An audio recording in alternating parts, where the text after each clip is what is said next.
Do you consent to the use of this podcast in my dissertation research? Absolutely, I consent. I, Juan Bedoya Rojas, consent. Okay, amazing. Thank you.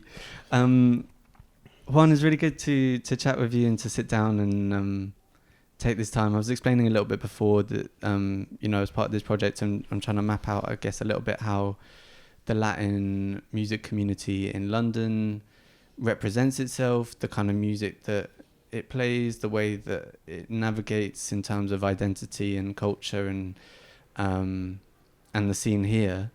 So that's kind of the basis for this, but I wanted to get to know you a little bit as well. So if you could just like introduce yourself, maybe tell me a bit about what you do and just like, the highlights. Hello there. Man, you caught me off guard there.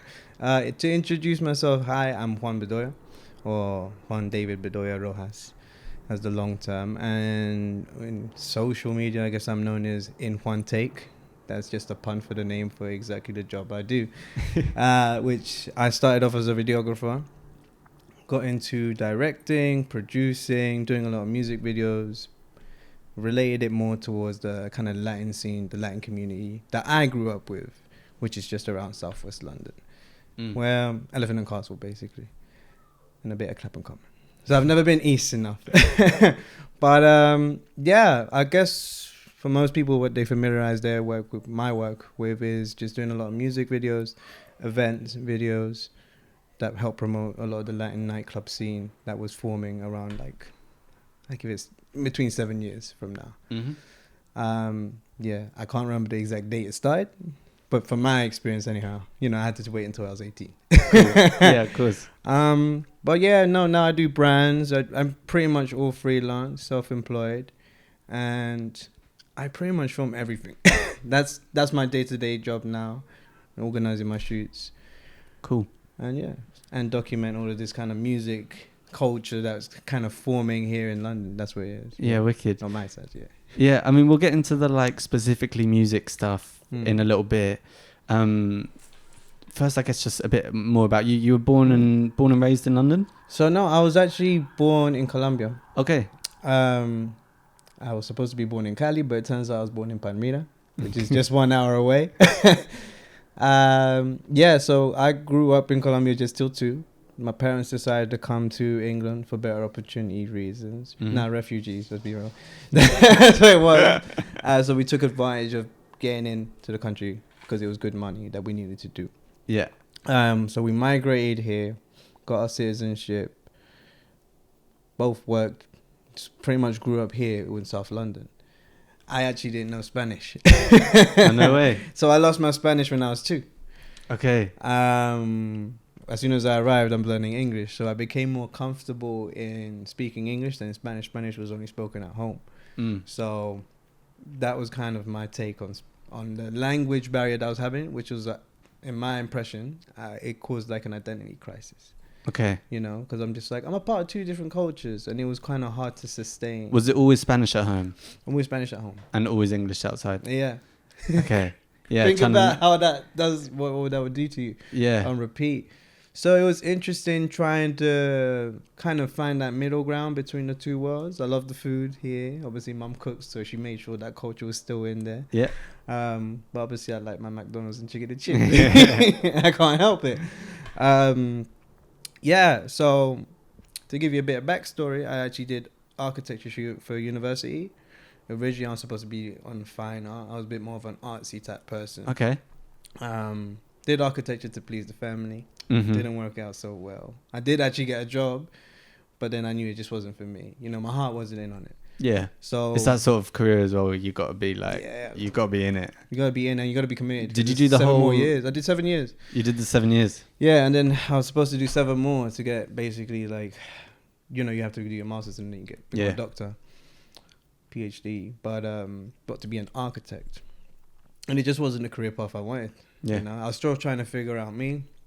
So once I graduated, I told my parents they should go retire, and they did. So I had a bit more freedom and space. Quit the architecture thing, started finding myself, and then boom, the videography thing started because I was pretty much a film fanatic. Cool. Yeah, and that's been my bread and butter ever since. I reached out to the events people. Ironically enough, it was one Latin person that I knew who I used to work in a butcher shop, an Ecuadorian guy. He started getting into events promotion, and now he runs the Locura nights, in Paradise. Hey, cool. Yeah. So it's everything started connecting together. The career started flourishing more, and now we're here pretty much. Wicked. Yeah. So you're speaking Spanish in the house, eating Latin food at home. Mm-hmm. Did you grow up? Were there many like Latinos around you growing up? Like I know you said you were speaking English outside the house, but were there other people that shared that same sort of background?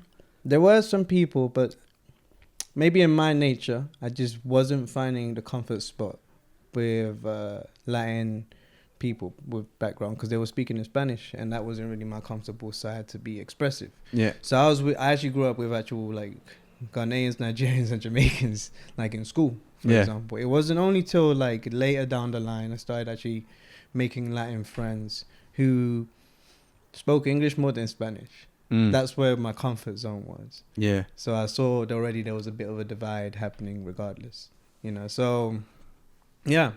I was trying to get back to the question you were saying. No, just whether you kind of grew up with the Latin community in London, and I guess like the second part of that question is then whether you felt like represented in London. Like it was only when my mum started taking me out to kind of there was this Colombian flower show. I remember it was like old viejitas. Cargando esas cosas. They've got like a backpack of flowers and it's all nicely arranged. And it was a pretty thing. It happened in Elephant and Castle. Okay, wicked. Like, when you wanted to get some Colombian food or just Latin food, you know where to go. So there was that sense of community forming there. I went to a Spanish school, which ironically I still see some of the people. Okay. I grew up in that Spanish school to this day, just randomly on night outs and stuff. So you sense a sense of community as you kind of start exploring the outside world, I guess, because I wasn't doing it before. Yeah. And what about in like the music scene? Like, were you hearing Latin music in London? Did you know of any kind of Latin musicians here? So I'm gonna give you my first kind of experience, because this is the day and age here. This is how you know how much of a fossils we are. This is the day and age when Instagram started becoming a thing. Probably I was 15. Yeah, around that time. 19 maybe, actually, realistically, when I started doing videography. That's a lie. Yeah, that's when the day janky stuff started coming in. I had a bigger sister who was more into music. I was kind of growing up with blues and jazz. Okay. But she brought in the Colombian side that was coming in. My mum's salsa, obviously, in the kitchen. Yeah. Was playing there. So I started getting exposed to the reggaeton. I liked it, but as soon as I started looking for anything here, it wasn't too apparent to me. It was only when I started doing the videography when I was around 25 where I started seeing artists, and they were basically like renting the little nightclubs that we've kind of got. The one that DJ Chris owns, the Majorca, I forgot what it's called. The one in London Bridge. Yeah. They were doing a music video down there. And I thought it was good. It was by Pero Se 40, and it was called Bad Bunny. And it had a nice little hip-hop beat to it. And that was the first time I was exposed to like London Latino rap or whatever this is. This isn't exactly reggaeton, but it's got a vibe to it. It's a bit hip-hop-ish. Yeah. But kind of just on theme. It was cool for the time being. Yeah. So that's when I started seeing it, and I started kind of approaching a lot of these people because I just took interest in the music, and doing music videos was the thing I wanted to be interested in. Yeah. And kind of outside of like the Latin, like the London scene, was that like you said there was salsa playing in the kitchen? You were mostly into like jazz and blues. Yeah, the Rock Ages as well. What other stuff were you like hearing when you were growing up? A lot of Frank Sinatra.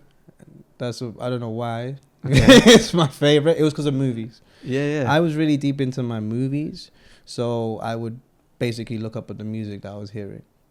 Unusual for a kid in South London at like 14, 15 to be banging the Frank Sinatra. Like, I know.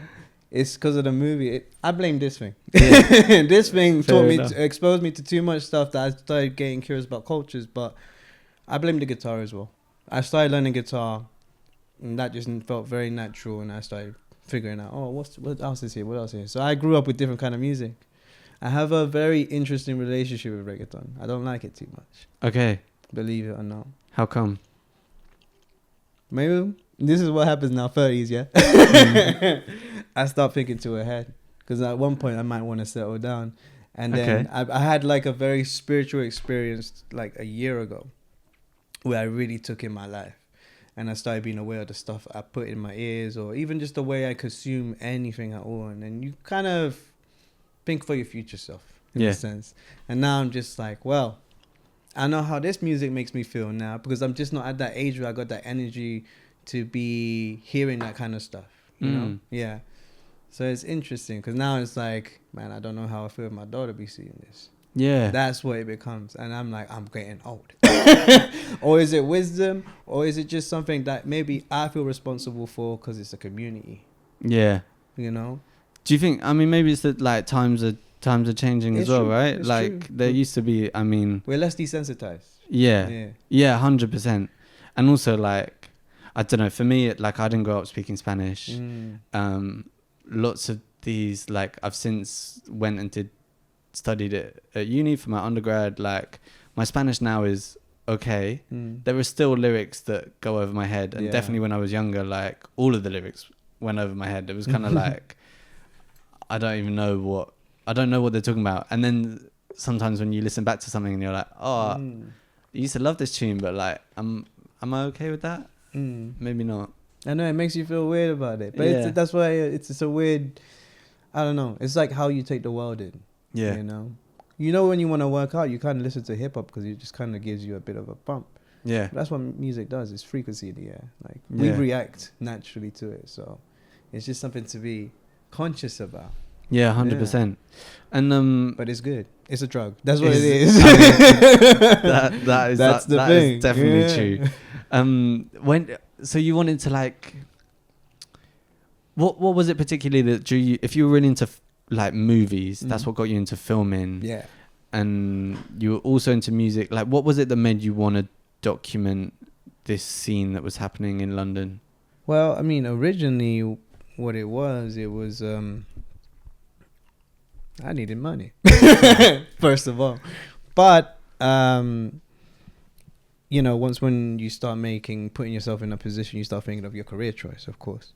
So at the time period being, I was successfully doing quite a few music videos.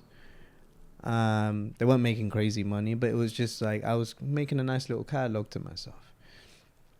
So I wanted to keep going. So this is the point where I started getting involved with like Candela Records, the festival People Latino Life. And that's where I thought my career was going to go. Now, when it didn't go that direction, I decided to keep on making my own stuff, even though it needed to be affordable. The place needed to be affordable. Now I remember the reason why I got into this.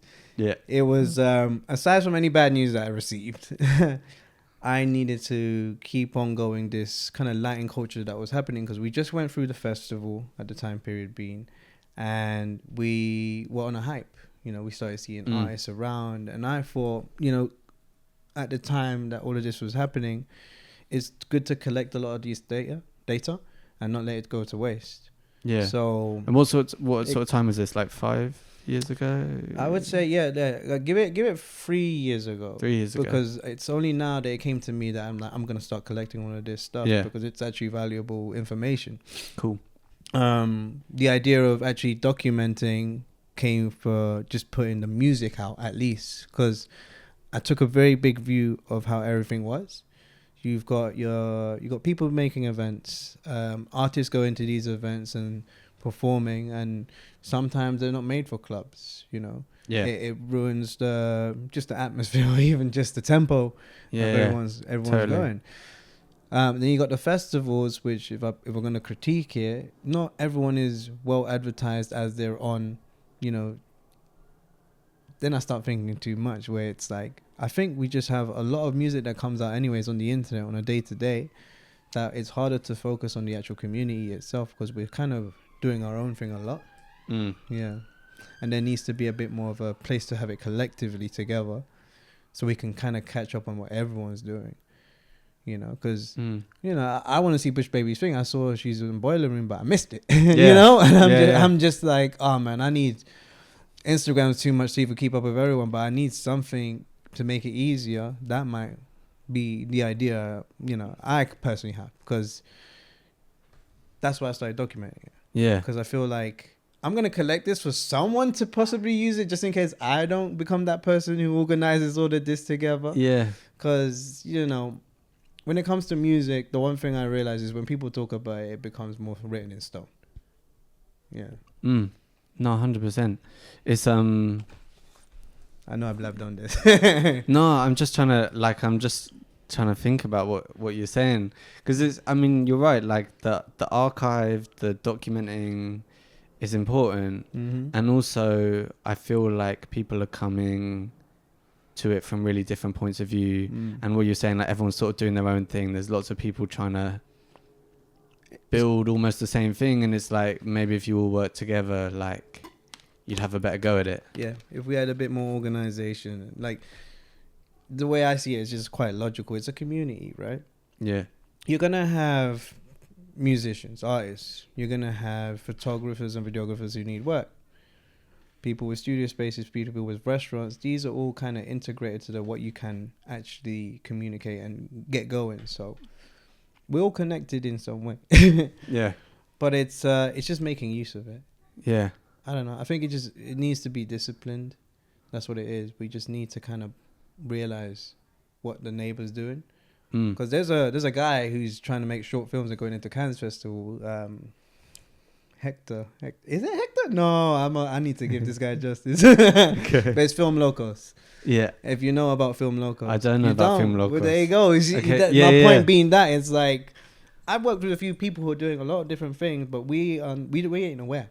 Yeah. So we need that space or a place or just an archive Yeah. to know about this stuff. Because this is like, if you're kind of helping a community, I'm just going to say how it is, man. Yeah, no, please. I'm going to go deep into it. That's exactly what I want. Look, man, I come from a place where I've been treated a certain way, you know, Yeah. because of maybe the way I look. What came to me when I realized who I kind of deeply was, because I was picturing myself as more as a British person instead of a Colombian person, when I kind of took in my roots and realized where I was from, what I guess my generation's been through, and then think about the position of life I'm in now because of everything that's happened, you know, you kind of take it in, you have an existential crisis, and then you just decide who you are from there, because now it feels like, right, I am from here, but my body ain't. You know, like my body might need the water down there, the air down there. Why do I feel better when I walk in a park in London, but then I feel shit a bit in the city? Like, you know, I start thinking of, I'm like, this is a body that is on limited time, so you kind of reassess. Yeah. Like, don't kill yourself.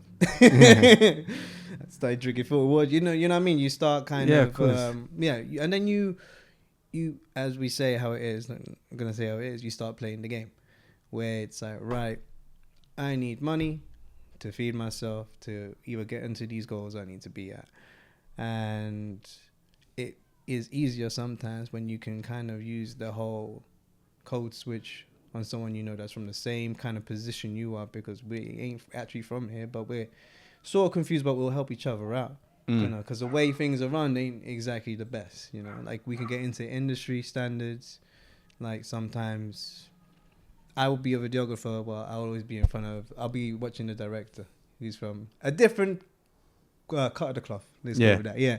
So that's why it's like, you gotta use kind of like your community to help you build. Yeah. That's how I see it anyways, you know. Who's to say, I mean, we could all live together, it's fine. You know? But we just have to kind of, I don't know, just get organized. Interesting. Yeah. Okay. Cool. I want to come back to some of this stuff later on. I guess some more like general questions that I wanted to ask you about, like perceptions of Latin music in London. Like from your point of view, what does like the average Brit in the audience, or in like, if you go out there on the street and if you were like, what do you think about like Latin music? Like, what do you think their perceptions of what Latin music is would be. Despacito, man. Despacito. Yeah. A couple house music, Mexican house music, possibly. Yeah. Yeah, I would consider that because I'm seeing that kind of growing a little bit. Okay. I work in the bar and food beverage industry a lot, so even Mexican restaurants are kind of just pushing a bit more commercial reggaeton. Yeah. Yeah, and a bit of the Mexican Latin house kind of vibes. That's what I've been seeing. Cool. What I'm exposed to. I do know there are other organizations who are trying to push. I wouldn't say Latin, like English Latin music, or what is it? We'll probably call it British Latino music. British Latino. Yeah. Give it a genre. That's what it needs. It Okay. needs a genre. It does need needs a genre. So if it's because then you can relate to it. Yeah. My philosophy is when it comes to music, it becomes very grounded where it comes from. Mm. You know, it's like a representation almost. That's why hip hop is like its own thing. Like you clearly know where it's from. So it could be that. Yeah. Yeah. There's this like the stereotype that I hear a lot is that people think, you know, Latin music immediately means just like party music. Like it's quite, you know, light, sunny. Yeah. Sunny the beach reggaeton vibes. also Blame like Pitbull fits for into that. Yeah. you can 100% blame Pitbull. Is that like, you know, do you think that's true, or do you think 100%? I think here's the thing. It really I always feel like it really depends on what is pushed the most. It's got the most marketing. Is going to do the best thing. For some weird reason, I think it's just because of the sun. Yeah. Like you relate South America or Caribbean to the sun, the beach. Immediately you're gonna think, yeah, Latin. Fast and Furious comes out in the summer, man. Yeah. It's been, you know how like, there's patterns. Yeah. There's patterns going on. Yeah, the beach, fair. all that stuff, and we don't have beaches here. Yeah. So I see where that idea, that trailer thought can come from. To be honest with you, I do believe it does go throughout the whole year now, but that's on my perspective being here. Yeah. You know, as just a British Latino being here. Yeah. Like I do see, because I go to events quite a lot, that music keeps getting updated anyways, but it's more the commercial stuff. Yeah. I mean, I was speaking to someone recently who used to work at like One Extra and Radio 1 and stuff, and I was chatting to him about why I found it so crazy that there was so little Latin music of any sort on those stations. And he just said, yeah, I mean, like it just sort of, you get a couple of tracks added to the playlist during the summer because that's what people fancy it. But like then come winter, none of that. It's true. Wow. It's That's weird. when it's pushed the most. I think. It's a shame. Yeah. Do you think that like, because that's interesting what you're saying about the sun, like it's not the environment we have here. Yeah. Like the weather, the environment in London is so different to, say, you're on Miami, the Caribbean anything, coast, somewhere in Colombia or in Miami or anything like this. Yeah. Do you feel like the artists in London still try and cater to that kind of like image when they're making their music, or? I wouldn't say every single one does. There's a lot of artists out there who have kind of really ingrained themselves in their theme, you know, as who they are. It's taken a while because, I mean, there was an article written about kind of the Latin scene with like Latino life. I remember Amaranta wrote it. And I'm probably not quoting it correctly, so bear with me. But, you know, she's just describing how it started with the, you know, like the bar salsa, lugares there, that kind of nightlife there. Yeah. But eventually she starts talking about the actual artists, which is like we are kind of imitating what we see across the pond, basically. Yeah. I agree with that too, where it's you're influenced by the world around you, and this is what you relate to. It's probably Latino, it could be cumbia, it could be any of these things, but we try to bring that here as well. To finding that unique spot for each artist of what they bring, that's a different question, obviously. Yeah. So there's a lot of artists who've gone into more R&B or more hip-hop-ish because they say mezclan. They mix it with sometimes they're Spanglish, sometimes they just go full-on Spanish. Best example is like Sophie Castillo. Like she's doing really good. She's had an episode here with the Misala stuff, and she does that Spanglish stuff, and she's kind of selling that narrative. Yeah. British Latina, and Yeah. that's kind of the play that we've been trying to go for. Is that creating that genre, like we're trying to say, or like just has something as an identity that sticks. Yeah. Yeah. Something new. Yeah. So Yeah, like, I mean, I feel like that way as well. A lot of stuff that I hear from British Latino artists is like just a not quite as good version of something that you'd get direct from Colombia or from Miami or something, you know, like it's true, which is to be expected, because if you're doing the same thing, like there's so many fewer of us, yeah, that like the likelihood is that you're gonna get that comparison, top level comparison is difficult, but then maybe the opportunity is there to do something different. Yeah, I think that's exactly what needs to happen. And I feel like, I spoke to my calle with this, and we just admitted it. We're slightly too early in. Yeah. It's very early days. I go see someone artist to go in a club. I don't see everyone else cheering. No one's really. I'll be real. No one's fucking with the music. I'm sorry. No one's fucking with the music yet. And the last podcast, I broke out. Not didn't break out, but like I had a rant saying why. This is the one I haven't posted or haven't decided to post. So you might get this rant again. It was just because I'm just gonna reflect on it myself. The way I see it is that if I can't fuck with the music, and we're kind of supposed to come from the same thought process, maybe, or just trail of mind. Yeah. Because we probably share a few similarities. If that doesn't work with me, then something doesn't work. What are we? Yeah, I mean, if it can't connect with you, then how's it going to connect with? Yeah, but in regards of like production as well, I realized that the people who do a lot of the party music, they do tend to be okay, but then it get repetitive, and it just doesn't hit the same. I thought to myself, what would have been a great idea was to kind of the way that hip hop was done, where you take a sample of something that really hits probably deeply in everyone's hearts. I don't know. Ray Leon. Get a loop out of it. Get a sign out from that. Yeah. Oscar de Leon. Any type of little part, put that in, make your own thing of it, but give it, gratification, and then see what happens. But everyone's thinking about the money a lot. Yeah. Because you have to pay for that.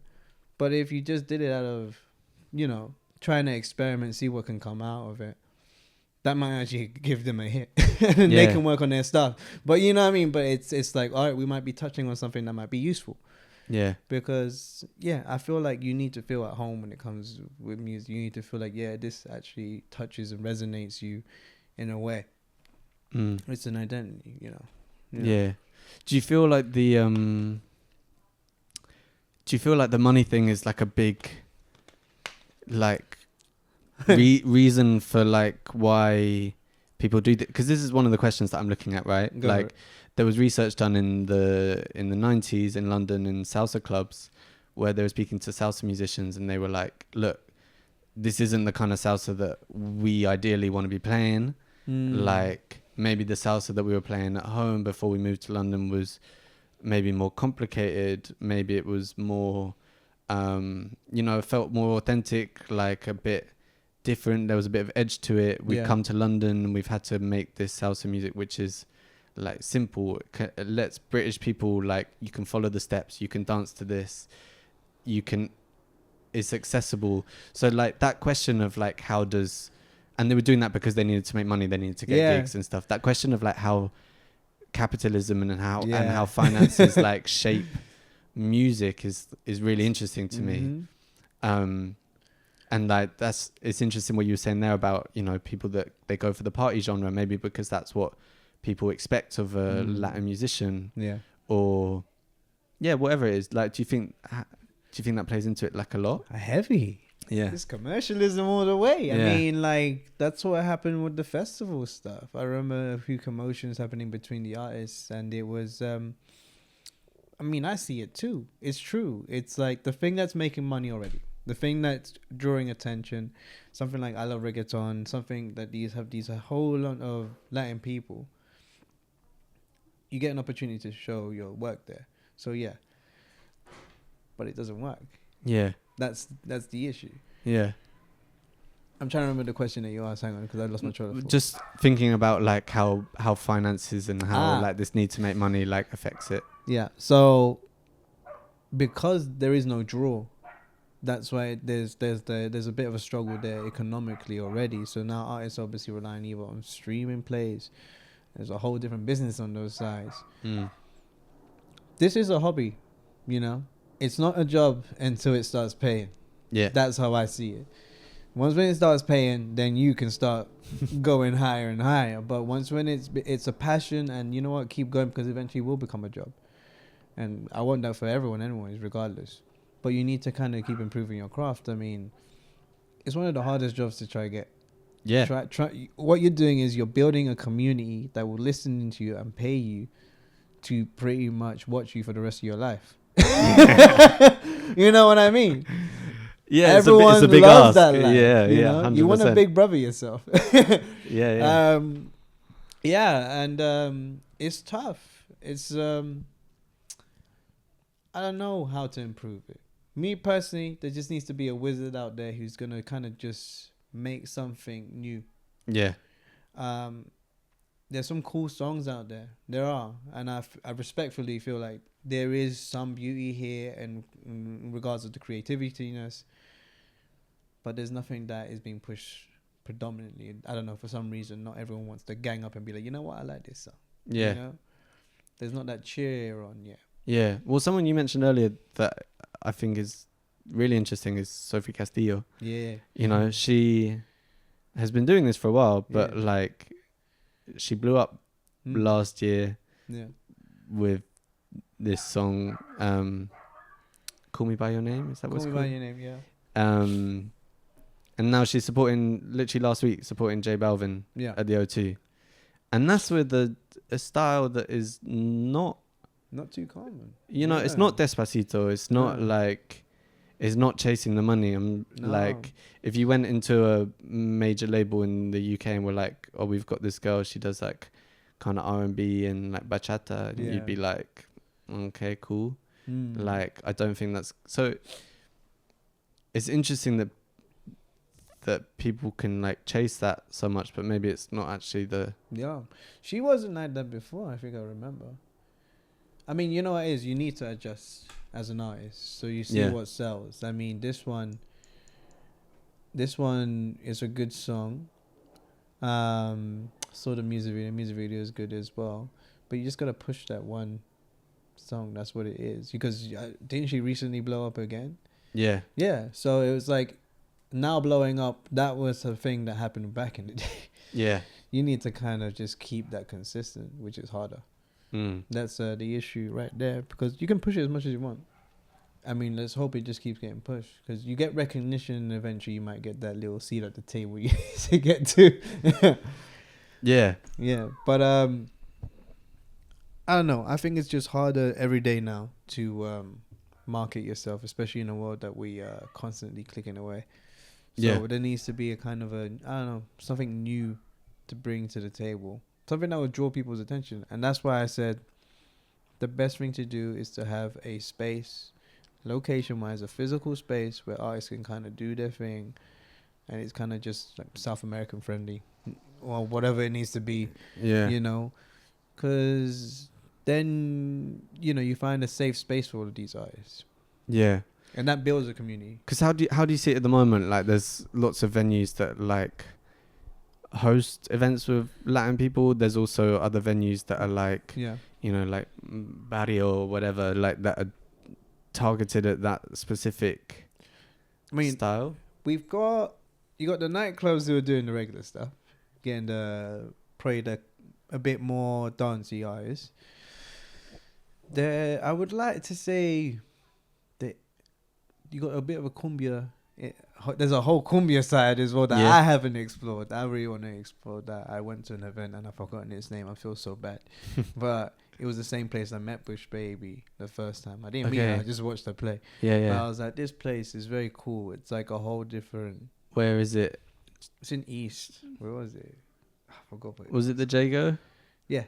Yeah, there you go. Yeah. Yeah, because they do this... who runs that? NEA Records do this like cumbia versus reggaeton party sometimes. It's cool. Yeah. I fuck with that. Yeah. I don't know why. I fuck with that. I was like, this is new. Because Yeah. what I'm used to is a lot of salsa and merengue. Mm-hmm. That's like my usual forte. When I was younger, it was a bit more of the reggaeton stuff. Yeah. But that changed really quick because it was just a bit too much for me anyhow. But then the cumbia and the Latin house is now my new kind of where I'm going towards. The Latin house, the bado events. Yeah. Those are cool. But I grew up with those DJs too. So Yeah. like I'm still community based. I like seeing a lot of everyone doing their own thing and growing. So Yeah. now it feels oversaturated. Yeah. You know what I mean? Where there's a lot of promoters now doing their own thing, which is good. Before I thought it was an issue because at a time period, not a lot of people were selling out their tickets in regards of just events. Yeah. You know, and the artists weren't going to get booked over those and that. The artists tried to make their own events one time. It was done in the O2, the one in Angel, the small one. Some people have successfully done it. Desta French has had one. Was it Desta French? I want to say no. I mean, she sold out the Jazz Cafe. Yeah, there you go. Yeah. It was her event. She sold out to Jazz Cafe. So you start seeing kind of groups form. Yeah. And they start pushing it. Yeah. I don't know. I guess I'm trying to remember where we're going back with the question again. I mean, I know we flow. It's cool. Yeah. We keep moving. Yeah. This is what you're saying there about like, well, I guess like so many different genres, so many different little pockets in the scene and stuff. Like everyone's got their own little taste. Now. Yeah. How do you feel about just like the terms like Latin music or British Latino or? So I classify British Latino music as music by Latin heritage individuals who basically were born or raised here. Yeah, that's how I would see it. Anything that's made here, that when you're Latin, there you go. Yeah, leave it as that, because you know it's a part of you. Yeah. So everyone identify is as. Not everyone wants to say that. People want to say Latinx. Yeah. Latino. Some people even just want to go straight into be like, no, I'm Colombian. Or it becomes a whole thing where it's like, wow, we're so. I felt like that was a pattern of like, that's why we're separated so much. You know, because my philosophy. Well, the one thing I saw, I was very observant. When I went to America, I reflected on the Latinos there, who a majority tend to be either Dominican, Cuban, Puerto Rican, and a lot of Mexicans. When I connected with Latino down there, it was interesting. I felt empowered for the first time as a Latin person because I was in Miami. And I'm like, yo, you guys got money. You guys are doing great. And then I fell back and I was like, hold on a second. Let me analyze. You know, and these guys call themselves Americans. And it struck a chord in me. I thought to myself, we're just like them. We're just a few years behind. Yeah. That's what it is. That's how I saw it. I was like, I get it now. Because you got second generation, third generation. You lose the Spanish a bit. You lose a bit of...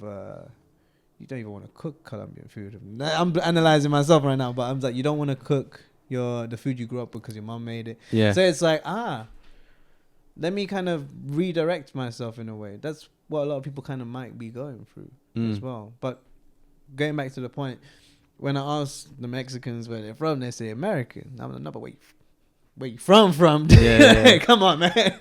Let's be real for a second. How? Where you from? Because I want to know, like, where do you actually come from? Yeah. Like, yeah.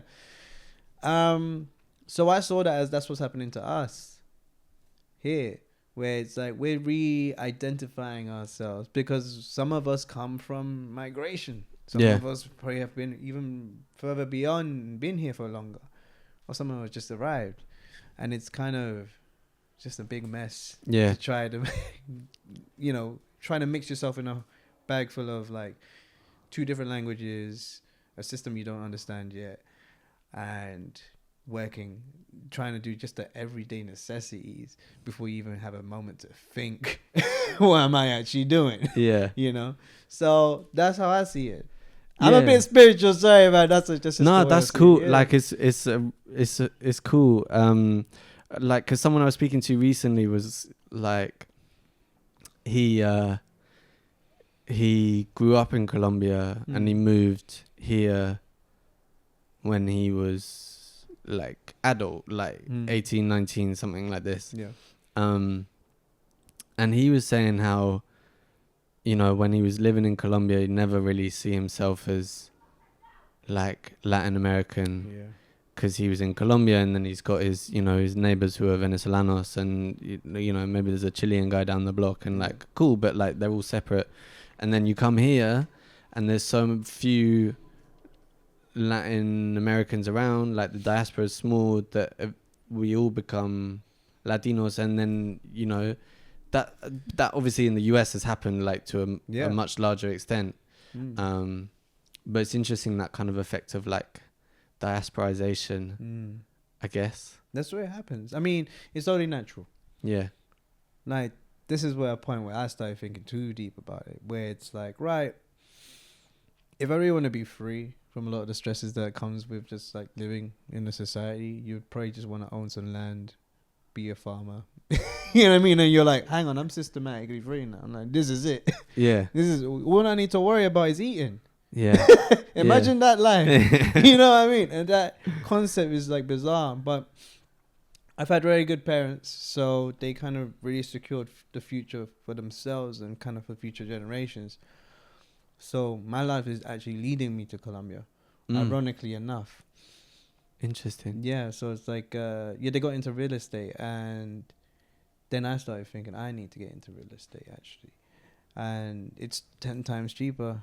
Well, not 10, but it was 10 times cheaper back in their day, and they did something out of it. Yeah. And I see them retired, and now it's like, obviously you got to take care of your parents. Yeah. You know. Yeah. Yeah.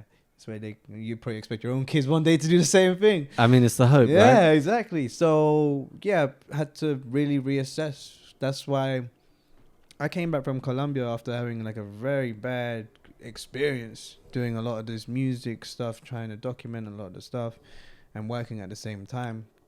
I came back and, you know, I look back to the stuff, and I've been collecting a lot of data. I was trying to kind of keep going with me set up a DJ edition, which would have been a very cool thing. I would have gone, yeah.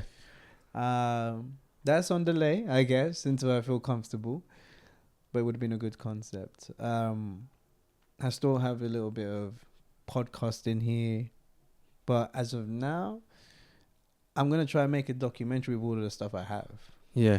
Even though it's pretty good to keep on documenting, I think it's good to have a review, because that kind of helps build a map visually for a narrative.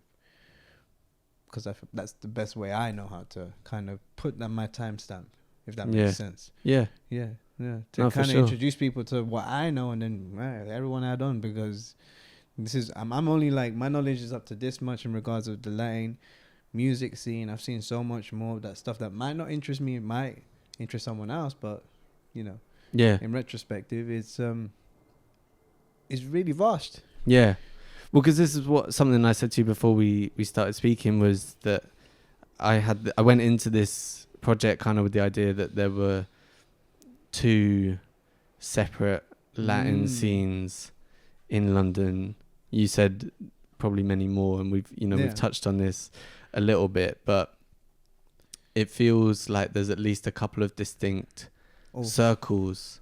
I can probably name some. Yeah. Okay, please. cool. So from my point of view, I actually did an illustration of this as well. Okay. Where I did do it. This is what we need, the Latin London mind map sort of web thing. I'm gonna show you, but I'll send it to you either way. Okay. So the way I saw probably the Latin kind of scene, it starts off with DJ Chris, obviously, and the I Love Reggaeton boys, who are the DJs, the mixers. That is what the first thing that you get exposed to, I guess, because the word reggaeton is literally in their branding. So that's like one side I see, because they own restaurants, they own venues, they own Paradise. They used to do reggaeton versus R&B in the Arches, in Vauxhall. So they've had a couple of areas, Scala. Wow, yeah, they've got a couple of areas covered in regards of London. A lot of events that they go to, and they even go abroad now. Yeah. So yeah, those are like, I would call them the big three. Probably the big four now. Where it'd be like DJ Chris, DJ Gato, back in the day, and Luigi, And then there's another guy, I can never say his name because he rebranded himself like 2 years ago. He gives me a C. Fair But enough. they're always together, and that was kind of like the people also who, well, in my perspective and a lot of other people's perspective, kind of like the head of the monopoly in this little entertainment sector, the game, Yeah. because I needed money from him because I needed to get video work done. There's a lot of opportunities you can get in this. Now you got a lot of eyes on you, and you're successfully running, the business. Then you got Latino Life. I wish I had done more research onto them, I'll be honest. But they're in charge of the festivals, and obviously they also have their own magazine, Latino Life. Yeah. So they do a lot of publications whenever an artist comes, a big artist that DJ Chris tends to bring over. Yeah. So you see the business kind of connecting up a little bit. They try to do their own festival. In reality, they don't get along with each other, but it's just a working relationship. Like, I know that I don't get along with Chris because, long story short, he owes me like money for a video, but we never got into communication, and that ironically is how I ended up meeting Jose Luis, because I was put on a radio station with Mike Calle to talk about DJ Chris and any allegations that was going on, because I just went public with it. Yeah. And it became a thing. So my story got fast forwarded and everyone started Orlando. And that's just what happens in a small, I won't even say that's the whole community. That's just a small patch of people, Yeah. it's like it's local news. Yeah. So people started opening up. Other promoters started opening up, saying that they've had issues with Chris as well. So Jose Luis approaches me, says, he was giving me the like, hey, it's good that you stood up for yourself and all that stuff. Then he arranged the meet, and the next thing I know, I'm doing Latino Life stuff.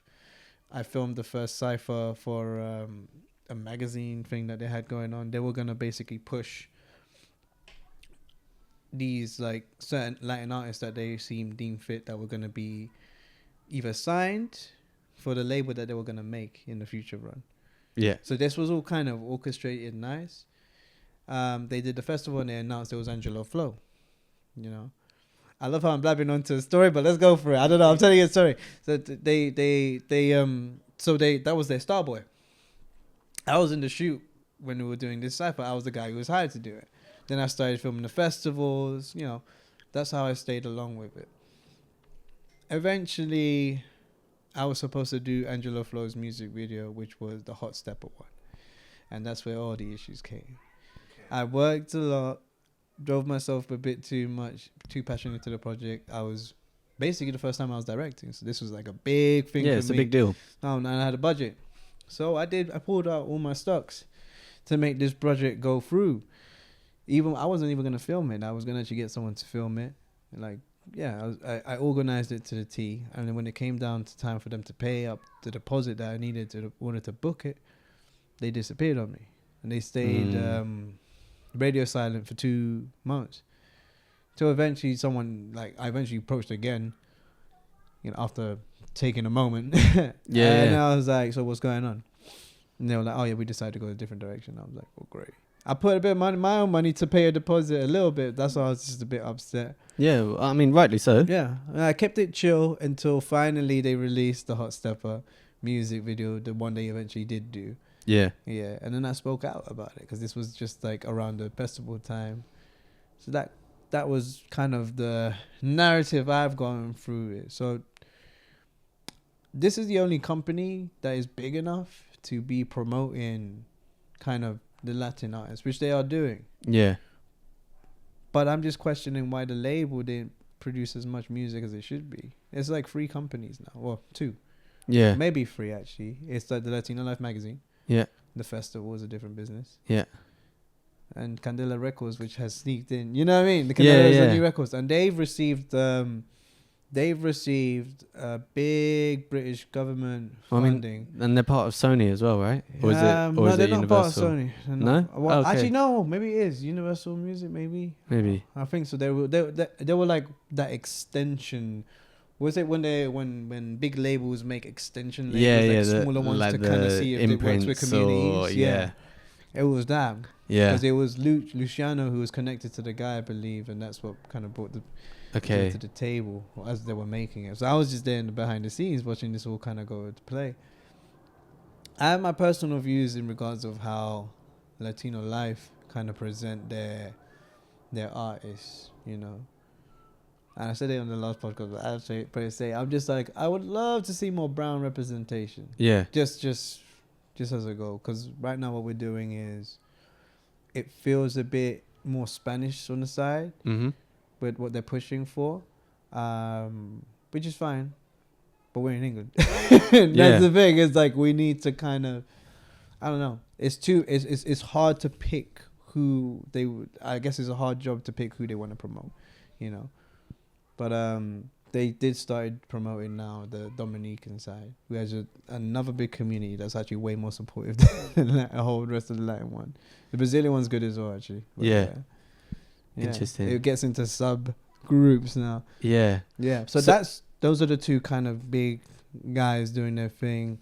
You got a few people doing smaller events, but I wouldn't say it's like packing. We need to pack out places. You know? Yeah. We don't have the venues to pack out places as well. So, yeah, I mean, then you have the independent artists doing their own thing, which is working better than the event spaces. Who are some of the smaller players? So you got, this is still like an extension though. This is Tiene la Barra, which would cater, which is, where is it? It's like in East London. The Vatican. Vatican. The Barbican. Barbican, there you go. Barbican. I'll take it.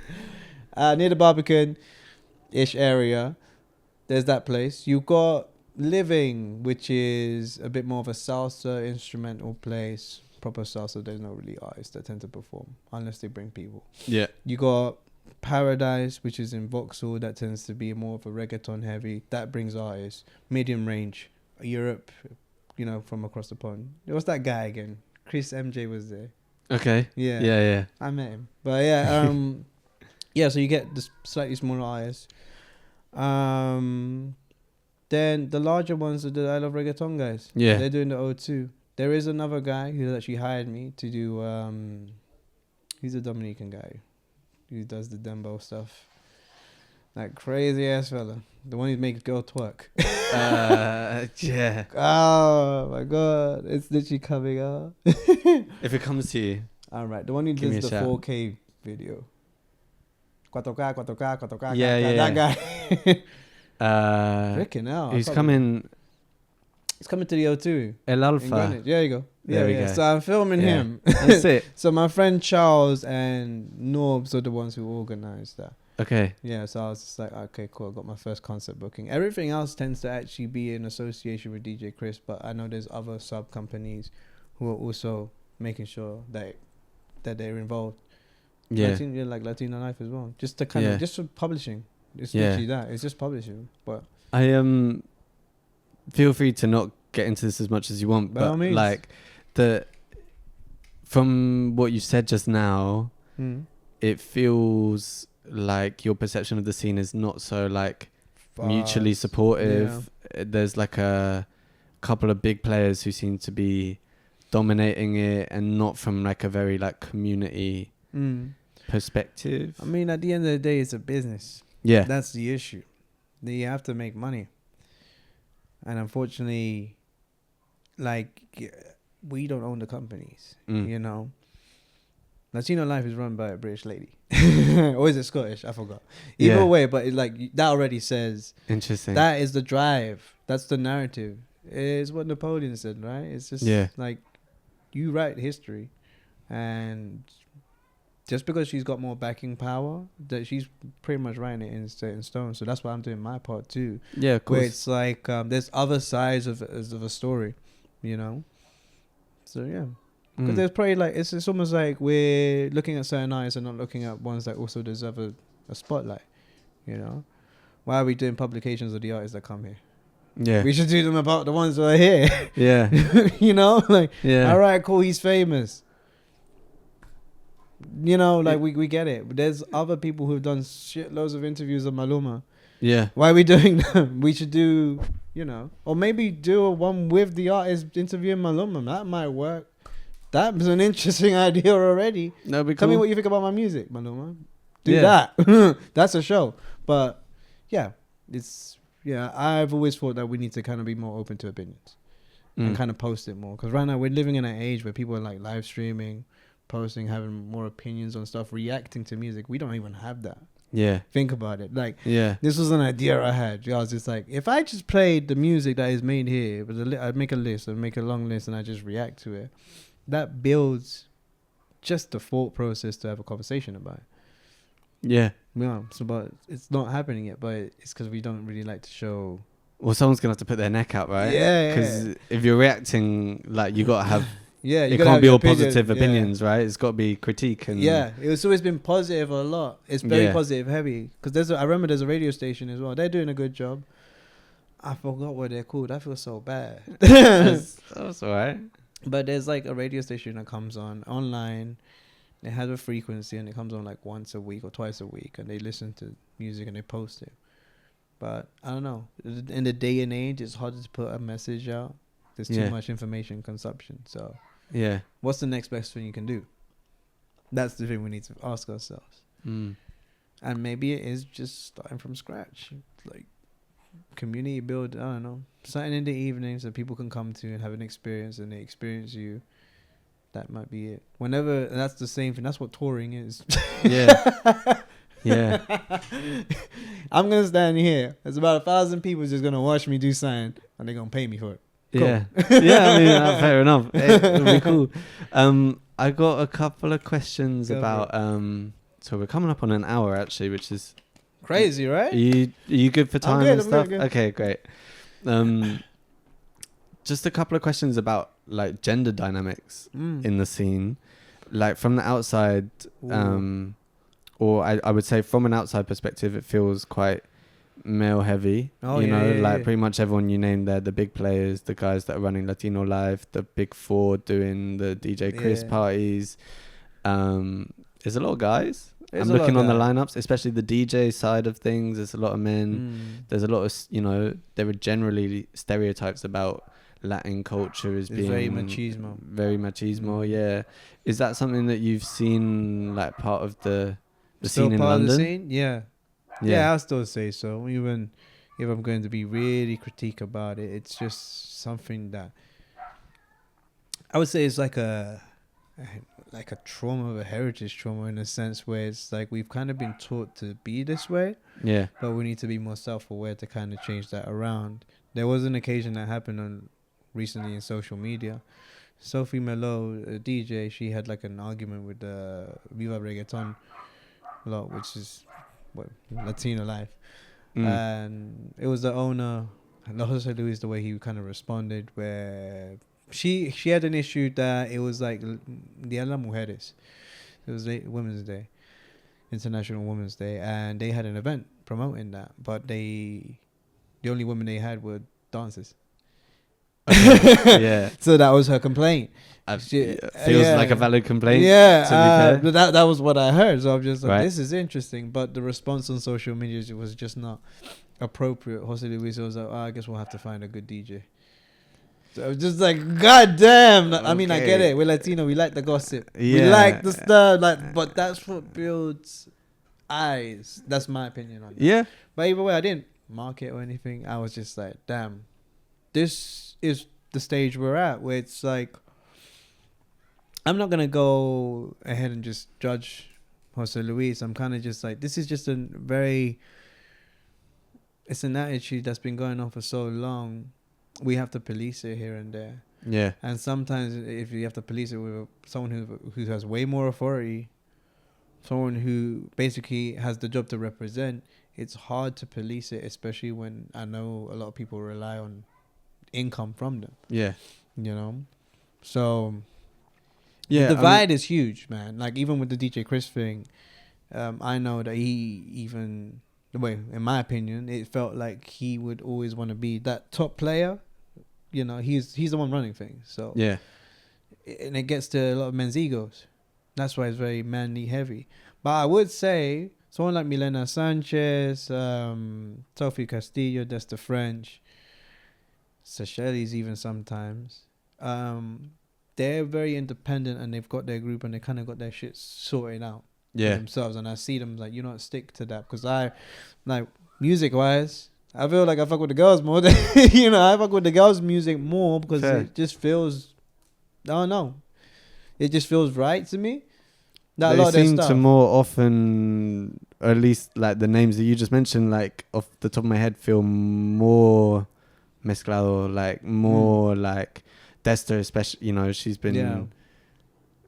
mixing salsa with R&B and hip hop and all of It's this been sort of stuff. It's experimenting. not like they're not trying to make a club banger, No, just no. straight up. Yeah, and sometimes like some people just don't want a club; they just want to chill. Yeah, Like the Mexicans are doing that now. You've Yeah. seen esos canciones que es como mariachis now, but están como cantando. They're singing it. It's mariachi Okay. kind of music, but it's like this is like what you used to hear when you were a Yeah. kid and your dad was hearing it, but now it's the younger guys talking about it. I'm like, this Yeah. hits though. This is hitting, and I thought that's what kind of needs to happen in a way, but.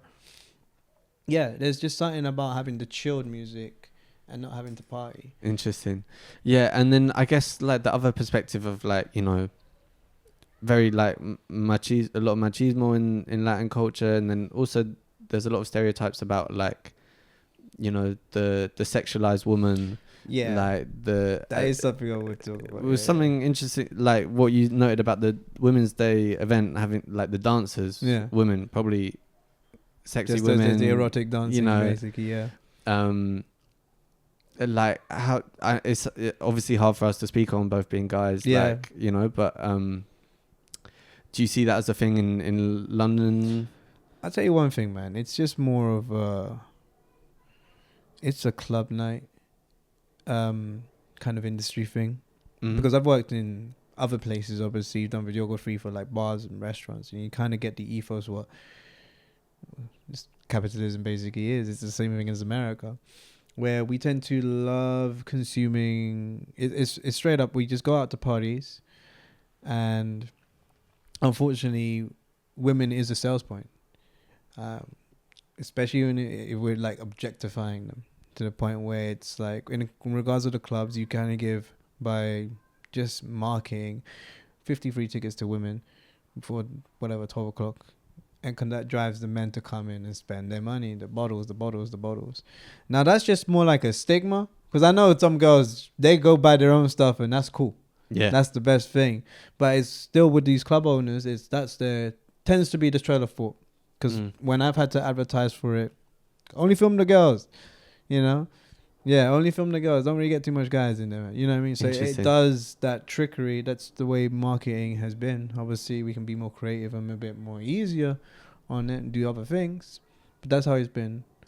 So yeah, I would say it is a very male-dominated industry. Regardless, I think it's still a male-dominated world. Yeah. Like I've gotten involved with someone who's basically taught me a lot of that. And I've taken their perspective into I've known some stuff that are not good that I actually can't say in front of the camera. I know some stuff that are quite dark in regards of like the music scene, which kind of probably might happen in every single industry, but it's stuff that you see on the news that even happens Yeah. So being a man, you kind of need to be responsible in the position, especially in the community. Yeah, but that's why I kind of support the girls, that they just keep to their own, keep safe, and make sure that everything, is secure. Yeah. In a sense, because, again, if we were like a proper community, we'd probably be policing ourselves and being proper organized. Not mafia, but you know what I mean? But it's I always said it was like the Jews, how they do it. That's how they are. And I feel like that kind of works in a sense, because you kind of you're taking care of your people. The realism is, this might not be our island, guys. That's it. Yeah. We're just surviving. Yeah. So that's like male and female play roles in a sense. Yeah. Yeah. It's a sensitive topic. Yeah, no, 100%. That's really interesting insight into, I just want to get an idea of like how how people see it, because like, also like the scene that I guess I come from more is like there's a lot of women running the parties and doing the things, and like, don't get me wrong, like it's not like it's sorted or whatever, Yeah. but you know, I guess I just see the like independent scene as being a bit more what you're saying, like the women that you mentioned who are out there doing their own thing and they're like making it big and they're going, you know, they're doing going all the for it. mainstream stuff, but they are definitely doing it in their own lane. And you got to be protective of your energies. That's what it is. And I feel like a lot of people have gone, well, I know some people have gone through hardships trying to make it happen, especially in regards of like, you know, this is, again, it's a hobby, but it's a job at the same time, and you kind of want to keep enjoying it. So you make friends, and then sometimes you make enemies, and then it just becomes a whole experience. But you learn from it. My best recommendation is like, just be careful with who you're with, because, you know, some people might physically do harm for you. Some people might actually do financial strain for you. Some people might just need you for just something that they need and don't consider where you would be. Because, it's been tough kind of, you know, you're building a music industry from scratch. A lot of these kids are just kind of like either getting into it, or some people have been in it for a while, and everyone's at different levels. Yeah. You learn new tricks as things age, and the more Latin artists you probably see on stage, the probably better you'll be encouraged. Yeah. Well, I mean, like a lot of what we've touched on with this conversation, and I feel like will lead me towards what I guess will be my last question is, there's young, right? Like, we're comparing, or we look at, you can look at the British Latino music scene, compare it to the Latin scene in the US, which has had loads more people to really develop into this thing, and then we're still, you know, taking baby steps into like to figuring out what it is on this island. I mean, I think it's just gonna take like a comedy scene to form, not a televised, I guess a digital scene to be formed, or even if these are companies, you know. It's just more like you look at entertainment, you look at things. We music is entertainment as well. So music can be used in the movies that we make, for the writers that want to write their stories. You know, it can interconnect, and the comedy is just satire for what we're actually doing, and it brings people together. And you bring food along with that, there you go. But my issue will always be it's the geographics. You've got Elephant and Castle, you had Bola Ocho, you've got Distindrina. How long are they going to be there for? You had the Seven Sisters. I think the market was trying to get replaced. So you understand, it's geographic. So the more out there we are, we need one kind of safe haven. It was Elephant and Castle for me. But I know like those days are dated. It's changing. By looking at the gentrification and everything. So I struggled to see us becoming more closer, and the only thing that we are looking forward to are festivals and concerts for the rest of the 10 years, if there is no organization that's going to kind of bring it all together. Plus, we are in a time period where technology is changing and everything's AI, so there's a next phase of humanity to put in play, and we are in the middle of a war. To put into perspective, like there's a lot going on, so you start realizing, I mean, that was gonna be my last question. Like, what do you see for the scene going forwards? What would you like to see? What do you see? I'll give you that one easy. In regards to what I would like to see, well, I might be hypocritical now, but because I might be taking a job in a new label as well. Currently, I'm not gonna say which one it is, but it's kind of Latin owned. So, well, we'll see what happens. I mean, things might change. So now I really need to think about your question, because I guess my ideal would be, if I do have to like make music videos for Latin artists again, even if it's a different side, I would love to kind of create an umbrella where I can bring Latin people who want jobs to get experience either in this filmmaking or music video, whatever it is I'm going to be doing within that company. Because I feel like we need to either start, we can't have a TV channel, I doubt that. We just need to either have a digital platform that brings everything together, that doesn't, it might just not have to make money. It might be charitable, because it's hard to bring everyone together. Yeah. The festival's kind of doing it in a form, but we need it in a more informative Yeah. place. Maybe our own social media platform. That might be a thing. Yeah. Because, yeah, it's good to be informed within your community. And I feel like we can't do that right now. Yeah. Like, why ain't any Latin restaurants playing any of the songs we make here? One simple thing, right? When they always go on YouTube and just put whatever on. Like, if you've ever been to a local one, Yeah. Elephant and Castle, ranchera, blah, blah, blah. Yeah. But it's the little details you need to notice. I'm like, there needs to be a sense of community first properly. Yeah. Yeah. And that can either be Colombian or South American or whatever you want to identify it as. It might just even be like we have to get political. Yeah. That kind of rallies people together.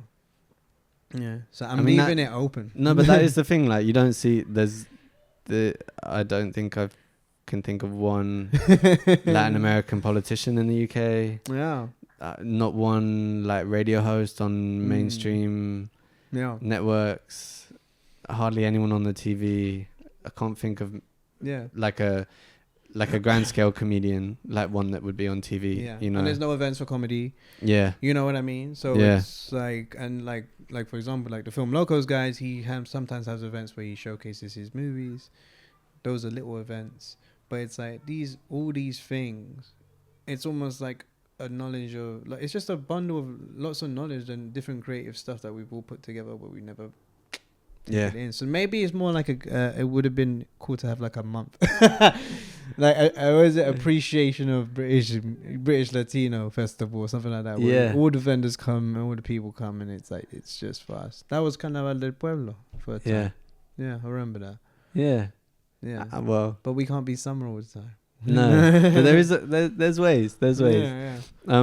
Juan, thank you so much for chatting. It's been a real pleasure. Was there anything like burning from our conversation that you didn't mention that you feel like you need to get out, or? Let me think about this one. I think I've said a lot of my piece. Yeah. I'll be honest with you. I'm surprised why I wasn't angry. But it's a state of mind I'm in right now where it's like, I'm going to be a fan. Yeah. I'll be honest with you. I'm just going to be a fan for the rest of the time period. There are projects that I do want to do. I've started art in reflecting of all of this. I'm going to show you a picture. This is what I'm going to show you. Please. So I made this picture. You might have to zoom in. These are all the Latin artists I've kind of seen and worked with. This is wicked. Yeah. Hey, sick. Yeah. Yeah, I love it. Like, you got a few people, the videographers, you got the artists, you even got Jose Luis in there. You got the Big Ben in the background, and then you used a little bit of AI with that to get the background, ironically enough. And then the next picture I'll show you, just to wrap up. This is like all the DJs I've kind of had to work with, with a little hidden message at the top, of course. Yeah, misogyny, if you want to put it as what is that you said, how they kind of see women. I went all out. Fair enough, man. Titled Disc Jockeys. Yeah. Interesting. Okay, so we'll get some of these up on the walls in the new spot, and then yeah, I'm gonna print them out. So what I'm gonna do, I'm gonna actually make a series of those, and I'm gonna print them out. It's just my own experience. Yeah. Through what I've seen, and this is how I take it. Yeah. Know? And I thought it'd be cool to kind of like use old Baroque painting, portraiture stuff, especially because we come from here. Yeah. Change the narrative around. Nice one. Well, Juan, thank you so much for having me in your home as well. No problem. And hopefully chat soon. Easy, cut and easy.